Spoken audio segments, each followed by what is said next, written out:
媽媽，我喜歡剖開他們的身體，掏空他們的內臟。今天我們來講開膛手傑克。故事要從19世紀末的英國倫敦說起。彼時的英國歷經2次工業革命，已是世界头號強国，首都倫敦更是被譽為人間天堂，吸引着世界各地的人前來尋夢。然而光鮮的表象之下，是一道由財富分配不均築起的無形高牆。大量外來人口無力承擔倫敦的高昂物價，只能聚集在中央倫敦周邊，形成大片贫民窟。白教堂地区便是其中最典型的一处。这里鱼龙混杂。1880年代歐洲排猶政策又讓大批猶太難民湧入，底層工人、流浪漢、妓女成了這片區域的代名詞，犯罪率也常年居高不下。1888年8月31日凌晨3點40分，一名馬車司機路過白教堂的一條小路時，發現一戶人家門口躺着一個人。起初他以為是露宿者，可走近一看，竟是一具面目全非的女屍。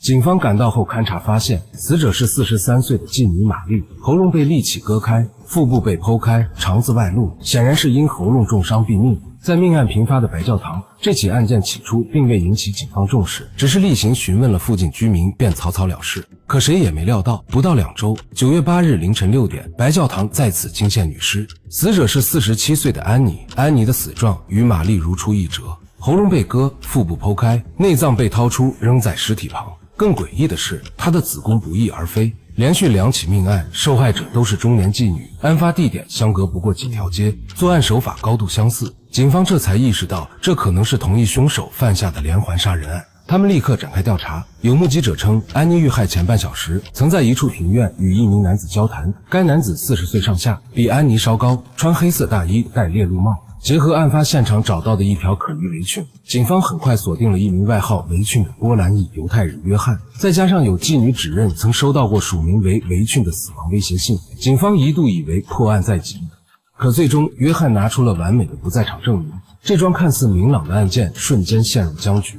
就在警方一籌莫展之際，中央通讯社聲稱收到了一封來自兇手的信件，警方緊急趕往報社。信件用紅墨水寫成，字裡行間充滿挑釁。親愛的老闆，我聽說警察已經抓到我了，真是可笑。他们自以為找對了方向，我卻忍不住發笑。那個圍裙的烏龍簡直讓我樂不可支。我瞧不起妓女，我會繼續剖開他們的身體，直到被逮捕為止。上次作案的感覺太棒了，那個女人連呼救的機會都沒有，警察根本抓不到我。我喜歡我的殺人作品，已經迫不及待要再次行動了。本來想用保存的死者鮮血寫信，可惜血液已經凝固，只能用墨水代替。下一次我會割下一個女人的耳朵，送給那些無能的警察。別問為什麼，爽就夠了。先別公開這封信，讓我再多做幾次案。祝好運，來自開膛手傑克。這封信讓警方倍感羞辱，也生出一絲寒意，但不少人認為這只是惡作劇，畢竟警方已加大警力部署，兇手怎敢頂風作案？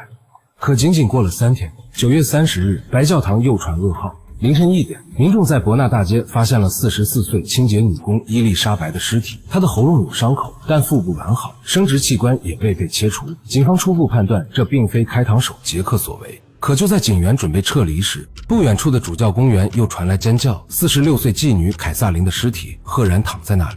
凱薩琳的死狀慘不忍睹，喉嚨被連割數刀，腹部被剖開，內臟外露，左腎和子宮失蹤。更令人毛骨悚然的是，她的一隻耳朵幾乎被割下，垂在臉上，與信中預告的內容分毫不差。警方這才驚覺，那封信根本不是惡作劇，開膛手傑克確有其人，而且是個以殺人為樂的變態。至於伊麗莎白的案件，主流觀點認為她也是傑克的受害者，只是兇手割喉後被路人驚動，來不及剖腹便倉皇逃竄。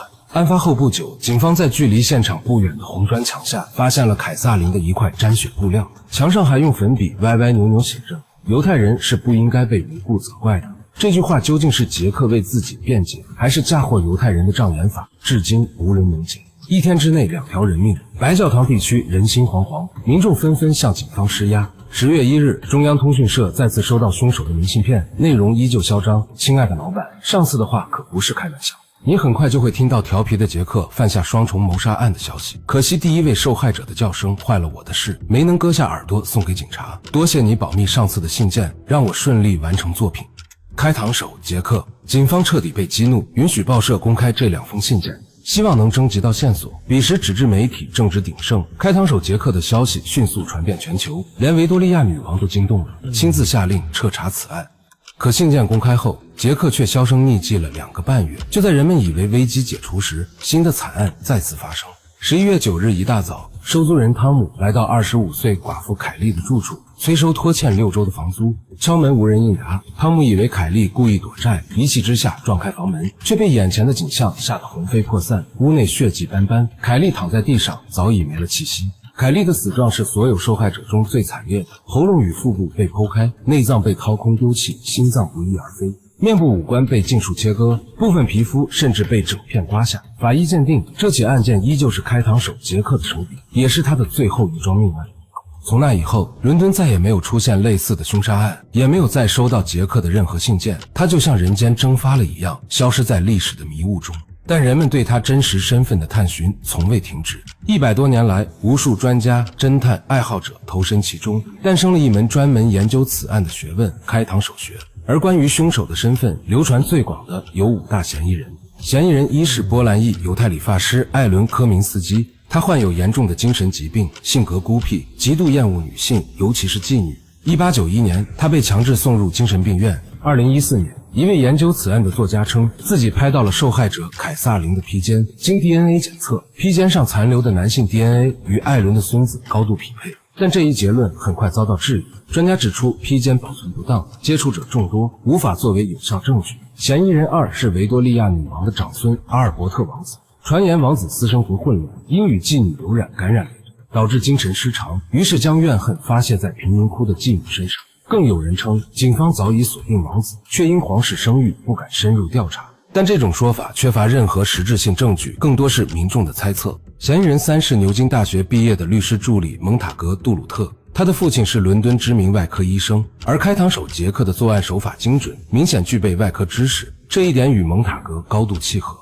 此外，蒙塔格有嚴重的遺傳性抑鬱症，家族中多人因抑鬱症自殺，他本人也在1888年12月即最後一起命案1个多月後自殺身亡。不少人認為，正是他的死亡讓開膛手傑克從此銷聲匿跡。嫌疑人4是棉花工人詹姆斯·梅布里克。1889年4月，詹姆斯被妻子投毒殺害，妻子聲稱是受詹姆斯指使，理由是他因做了不該做的事備受煎熬。1992年，有人宣稱發現了詹姆斯的日記，日記中他詳細記錄了殺害5名妓女的過程，親口承認自己是開膛手傑克，但日記的真實性至今仍存巨大爭議。嫌疑人5是搬運工人約瑟夫·巴內特，他與最後一位受害者凱莉曾是情人，因凱莉堅持賣身為生，兩人多次爆發激烈爭吵。街坊鄰居稱，約瑟夫曾揚言要教訓凱莉，甚至有鄰居在凱莉遇害前聽到屋內傳來爭吵聲。